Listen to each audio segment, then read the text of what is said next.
Well, first of all, the police presence, now people are coming in here and making a bit of noise. I don't know if you can still hear me. But there is like 1,500 police officers here in Cologne, which is 10 times last year. Also the federal police with over 800 officers in the state of North Rhine-Westphalia. They are controlling especially the trains, the train station. And to talk more about this, I'm now joined by DW reporter Yalda Zarbakhch, who has been researching the topic, and she also made the web video on the history of swimwear in Germany. A very warm welcome. Good to see you, Yalda. What an amazing response. Tell us about it. Yeah, well, so far it's having over 700,000 views for the last 24 hours, but it's still going. But more than that, what is interesting to see that there is a lot of debate and a lot of interaction going on, not only like in German or English channel, but also we see a lot from Turkish, from Spanish, from even from Chinese, and of course the Arab world, like our DW Persian service. So there's a lot of debate going on. It shows that all over the world, basically, this thing is something. Okay, what about the former Empress Pahlavi? Is she considered a political threat by Iranians' leaders today? No, I wouldn't say that now they see her as a political threat, but I think, of course, her influence, we can put it that way. If you think about Iran now, it's a very young country. Over 70% of the population are aged under 30, which means they are born into the Islamic Republic. And that means they know the Shah and the time of Fardiba only from their parents' generation. Yeah. Distant memories, but looking back from today's view, it seemed to be that everything was better back then. At least, you didn't have to put on a chador. It was kind of, country was modernizing. So many young people actually do write her, and that's what she also told us. And kind of having this nostalgic of the Iran before the revolution. Now Farah Pahlavi lives in exile.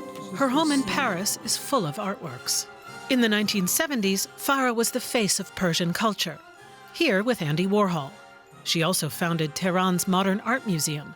Like other culture then, it was financed out of the Shah's budget. There are also critics saying that the revenue from the oil prices should go in other things instead of maybe for art. What do you say to that? In Iran was developing in so many areas, and people who want to criticize, they also always find something. They are proud. It's a cultural heritage and material heritage for Iran and the Iranian people.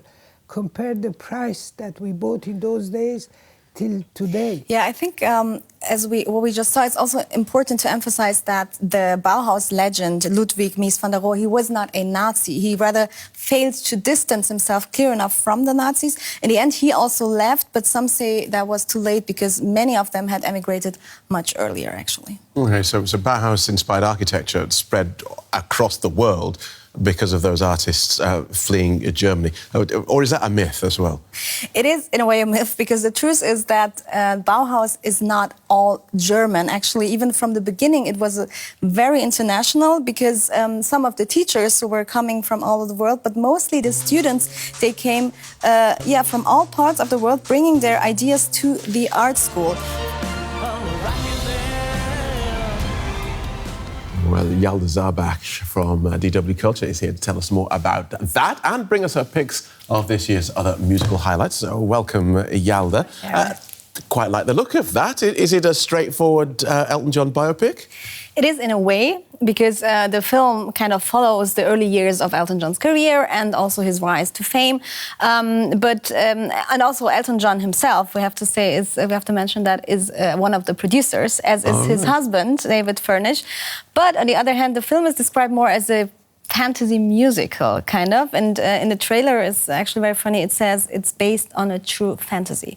So I would say it's a big production with a high budget. It might be to 2019 what Bohemian Rhapsody was to 2018. So a big music film highlight. But I would say we have to wait for the release in May to find out more about it.